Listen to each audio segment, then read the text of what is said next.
महाराष्ट्र में जिस तरह हमारी विक्ट्री हुई है, मतलब हमारी तो महाराष्ट्र में हो गई है विक्ट्री, और महाविकास आघाड़ी की बंद हो गई फैक्ट्री, मतलब उनकी जो फैक्ट्री थी वो पूरी बंद हो चुकी है। और मतलब इतना सफलता मिलने का कारण हमारा ये है कि नरेंद्र मोदी जी का और महायुति का बहुत ही अच्छा हुआ था विकास। नरेंद्र मोदी जी और महाविकास आघाड़ी ने बहुत ही अच्छा किया था महाराष्ट्र का विकास,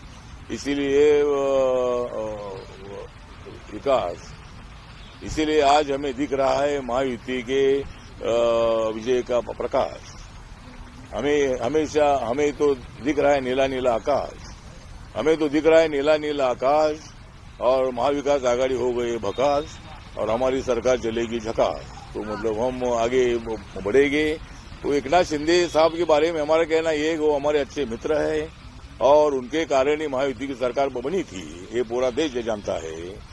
वो 50 एमएलए को लेकर हमारे साथ आए, और 2.5 साल में उन्होंने बहुत अच्छा निर्णय लिए, बहुत अच्छा काम उन्होंने किया है, और वो भी मुख्यमंत्री बनते तो हमको आनंद है। लेकिन अभी बीजेपी में ये ज्यादा चर्चा है कि भाई हमको इतनी सीटें मिली है, और देवेंद्र फडणवीस जी ने भी बड़ा मन करके एकनाथ शिंदे साहब को मुख्यमंत्री बनाया, वो खुद डेप्यूटी सीएम रहे। तो अभी भी मतलब थोड़ा सा राजनीति में आगे पीछे होता है। तो इसीलिए अगर देवेंद्र फडणवीस जी अगर मुख्यमंत्री बनते हैं तो एकनाथ शिंदे जी महाराष्ट्र में रहना चाहते हैं। उन्होंने उप मुख्यमंत्री पद को स्वीकार कर उनका कोई इमेज कम होने वाला नहीं है, वो तो अच्छे दिल के आदमी है। तो एक तो उन्होंने डेप्यूटी सीएम पद वहां स्वीकारना चाहिए, या फिर अगर वो मुख्यमंत्री रहे हैं तो एकदम डेप्यूटी सीएम बनना उनके लिए थोड़ा कठिन होगा। तो मेरा ओपिनियन ऐसा है कि उनको केंद्र में लाया जा सकता है।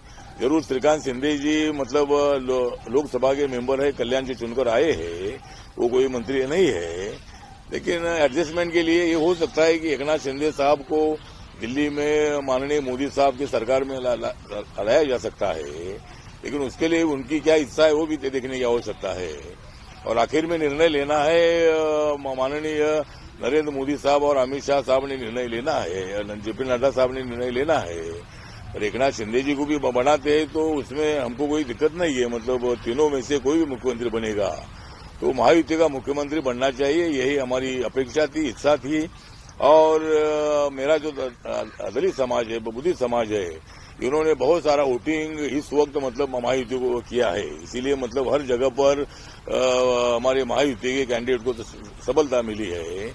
लोकसभा के चुनाव में संविधान के मुद्दे पर और आरक्षण जाएगा इस मुद्दे पर दलित वोट बहुत कम हमारे महायुति मिला था। लेकिन अभी बहुत सारा दलित का वोट विदर्भा में हो, मराठवाड़ा में हो, वेस्टर्न महाराष्ट्र में हो, उत्तर महाराष्ट्र में हो, मुंबई में हो, कोकण में हो, सभी जगह पर मतलब दलित वोट बहुत अच्छा में मिला है। इसीलिए सफलता महायुति को मिली है।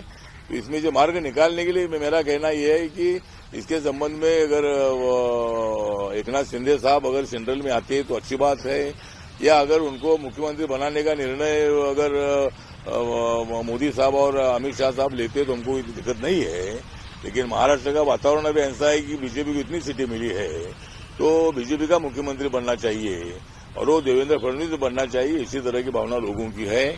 तो इसमें से हमको लगता है कि जल्दी निर्णय होना चाहिए। अभी 23 को ये रुझान आए हैं, और अभी आज 26 तारीख है। आज के दिन में शपथ होती तो बहुत अच्छा होता था। आज का दिन संविधान दिन था, संविधान को 75 साल पूरे हुए हैं, और संविधान के कारण ही हमें इतनी मेजॉरिटी मिली है। जो मैंने पहले बोला कि 1 मैन 1 वोट 1 वैल्यू, तो लोगों के हाथ में मतलब कितनी ताकत होती है। माननीय अटल बिहारी वाजपेयी साहब की सरकार 98 में हारी थी, और वो 1 वोट से हारी थी। तो 1 वोट को क्या कीमत होती है, ये सारे तो दुनिया ने देखा था। इसीलिए अपने इंडिया की democracy is the best democracy in the world, इसी तरह की चर्चा दुनिया भर में है। तो इसमें से जल्दी मार्ग निकलेगा, इसी हमारी पूरी अपेक्षा है। और एकनाथ शिंदे साहब जल्द ही इसके संबंध में निर्णय लेंगे, ऐसे हमें पूरी अपेक्षा है, भरोसा है। हाँ? नहीं, बात तो नहीं हुई है। बात तो मेरा ओपिनियन, जब मैं अभी इधर आया, दिल्ली आया था, तो कई मीडिया वालों ने मुझे पूछा अपना में राष्ट्रपति जी का स्पीच होने के बाद जब मैं बाहर आया था, तो मैंने मेरा ओपिनियन बताया कि भाई इसमें जो कोई ना कोई तो मार्ग निकालना चाहिए। जिस तरह हमें मैं अकेला मंत्री हूँ, महाराष्ट्र के किसी को भी हमको कोई सत्ता मिलती भी नहीं है, तो भी महायुति का धर्म पालन करने की आवश्यकता है। और मेरी पार्टी छोटी पार्टी है, लेकिन मेरी पार्टी गांव-गांव में मेरी पार्टी की शाखा है, तो भी हम भी मतलब कोई अपमान सहन करते हैं। मतलब हर बात राजनीति में नहीं मिलती है। और मैं केंद्र में मंत्री होने से मेरी पार्टी नागालैंड तक गई है, मणिपुर तक गई है, पूरे देश भर में मेरी पार्टी बढ़ गई है। नागालैंड में मेरी पार्टी के 2 एमएलए चुनकर आए हैं, वहां मेरी पार्टी रिकॉग्नाइज है। मणिपुर में मेरे कैंडिडेट ने एक लोकसभा का चुनाव लड़ा था और 17% हमको वोट मिला है, वहां मेरी पार्टी रिकॉग्नाइज हुई है। तो अभी 2 राज्यों में अगर मेरी पार्टी रिकॉग्नाइज होती है तो मेरे पार्टी को नेशनल स्टेटस मिल सकता है इलेक्शन कमीशन का। तो मैं मंत्री बनने से पूरे देश भर में मैं घूमता भी हूँ, मुझे पूरे देश भर के लोग मेरे पार्टी में आ रहे हैं। इसीलिए महाराष्ट्र में, लेकिन महाराष्ट्र में हमको नहीं मिल रहा है। तो राजनीति में थोड़ा सा आगे पीछे होता है, वो सहन करके आगे चलना होता है। और ऐसा सहन करके आगे चलेंगे तो कोई ना कोई तो मिलता है। मैं तो सिद्धार्थ हॉस्टल में रहकर मैं राजनीति में आया था, मैं पढ़ाई करते करते राजनीति में आया था। मुझे मालूम नहीं था कि मैं महाराष्ट्र में मंत्री बनूंगा, मुझे मालूम नहीं था कि मैं केंद्र में मंत्री बनूंगा, लेकिन सहन करके आगे चलते हैं तो सत्ता में अच्छा हिस्सा में मिलता है। तो इसीलिए मुझे लगता है कि एकनाथ शिंदे साहब और उनके जो लोग हैं सब अनुभवी लोग हैं, उनको पूरा जानकारी है। और इसीलिए मुझे लगता है कि इसमें कोई ना कोई तो मार्ग निकलना चाहिए। हाँ, बीजेपी हाईकमान ने एकनाथ शिंदे को कुछ प्रॉमिस किया था क्या? नहीं, मुझे लगता है कि नहीं, मेरे जानकारी के मुताबिक बीजेपी हाईकमान ने ऐसा कुछ एकनाथ शिंदे साहब को आपको बाद में मुख्यमंत्री बनाएंगे, ऐसा कोई उनको विश्वास दिलाया था या कोई उनको कमिटमेंट दी थी, ऐसा मुझे मतलब ऐसा कुछ नहीं है। वैसा अमित शाह साहब ने भी बताया है।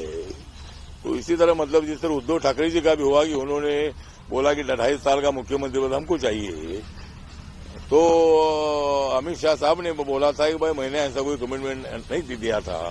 मैंने कमिटमेंट दिया था 2019 के चुनाव में कि लोकसभा विधानसभा एक साथ लड़ेगी, और विधानसभा के चुनाव के बाद सरकार आती है तो 50-50% सत्ता की भागीदारी में मिलेगी, तो मंत्री पद में भागीदारी मिलेगी, ऐसा बोले थे। तो उसमें कोई मुख्यमंत्री उद्धव ठाकरे जी को बनाएगा ऐसा नहीं है। हर सभा में मोदी साहब बोलते थे, जहां उद्धव ठाकरे भी रहते थे, कि केंद्र में नरेंद्र और राज्य में देवेंद्र। तो इसी तरह मतलब ऐसा कोई आश्वासन दिया नहीं है। और इसीलिए मुझे लगता है कि अभी निर्णय एक साथ बैठकर